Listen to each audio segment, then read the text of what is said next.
As per one report of the Economics Times, Ayurveda अभी India के 75% घरों में डिफरेंट डिजीजेस को ठीक करने के लिए यूज किया जा रहा है, वो भी इतने मॉडर्न मेडिसिन के होते हुए। बट विकिपीडिया के हिसाब से ये स्यूडो साइंटिफिक है, यानी ये आयुर्वेदा फेक और नकली है। खैर किसको पता सच क्या है, बट बिना एक लॉजिकल पर्सपेक्टिव के इसे मिथ या ट्रुथ साबित करना सही नहीं होगा। So let's explore ancient Indian technology, myth और ट्रुथ। वैसे तो हम मॉडर्न मेडिसिन से डिफरेंट टाइप्स की डिजीज को इजीली ठीक कर पा रहे हैं, बट ऐसे भी कुछ फील्ड्स हैं जहां मॉडर्न मेडिसिन लैग कर रही हैं एंड वहां पे एंशिएंट मेडिसिन और टेक्निक्स उन डिजीज को बहुत इजीली ठीक कर पा रही हैं। एंशिएंट मेडिसिन के डिपार्टमेंट को आयुर्वेदा कहा जाता है। यहाँ पे आयु का मीनिंग है लाइफ और वेदा का मीनिंग है knowledge and the clear meaning is the knowledge about life. जैसे अभी हॉस्पिटल्स में डिफरेंट कैटेगरीज के डॉक्टर देखने को मिलते हैं, like neurologist, ophthalmologist, medicine specialist, surgeon and same ancient India में डिफरेंट कैटेगरी के डॉक्टर्स यानी एंशिएंट सेजेस हुआ करते थे। इसके प्रूफ्स हैं बहुत सारे एंशिएंट इंडियन टेक्स्ट लाइक चरक संहिता जिसमें जनरल मेडिसिन, सुश्रुत संहिता जिसमें सर्जरी और कश्यप संहिता जिसमें पीडियाट्रिक्स के बारे में डिस्क्रिप्शन आता है। यूनिवर्सिटी ऑफ मिजोरी कोलंबिया के रिसर्चर्स के आर्कियोलॉजिकल फाइंडिंग से ये पता लगता है कि आज से 8 से 9000 साल पहले एंशिएंट इंडियन फिजिशियंस दांतों का ऑपरेशन करते थे एंड इसका प्रूफ है ये दांत।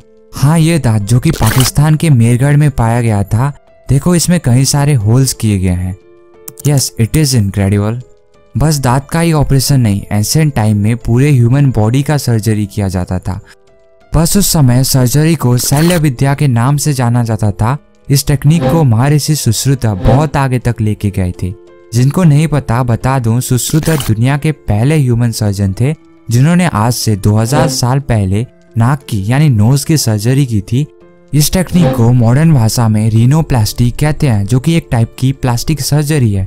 बस यही नहीं, शेष सुश्रुता आई कैटरैक्ट, इंटेस्टाइन और किडनी स्टोन्स की भी सर्जरी किया करते थे। शेष सुश्रुता बस यहाँ नहीं रुके, उन्होंने 100 से भी ज्यादा सर्जरी के कुछ ऐसे इक्विपमेंट्स को इन्वेंट किया जो कि अभी भी हॉस्पिटल्स में यूज होते हैं। लेटर ऑन उन्होंने डेड बॉडीज को स्टडी करके ह्यूमन एनाटॉमी के बारे में बहुत कुछ पता लगाया और फिर वो ब्रेन और एब्डोमिनल सर्जरीज भी करने लगे।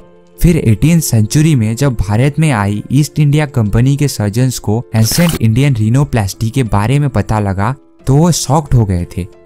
बस यही नहीं, चरक संहिता में माइक्रोबायोलॉजी के बारे में भी डिस्क्रिप्शन मिलता है, यानी हमें वहाँ पता चलता है कि कैसे हमारे से भी छोटे छोटे जीव एग्जिस्ट करते हैं जो कि नॉर्मल आई से दिखाई नहीं दे सकते।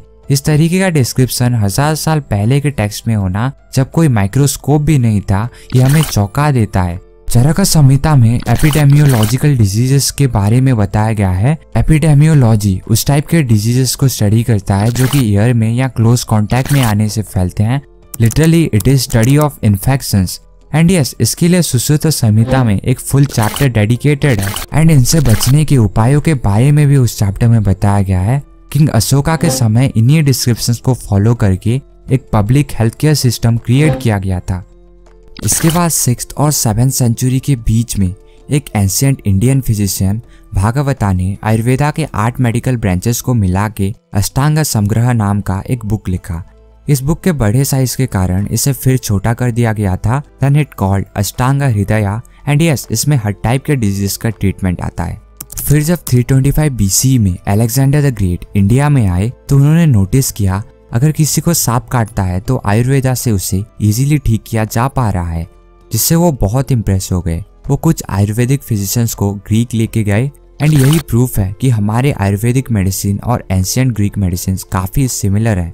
और चरक संहिता, सुश्रुत संहिता और हृदय संग्रह अरेबियन, तिब्बतियन और पर्शियन लैंग्वेज में ट्रांसलेटेड है।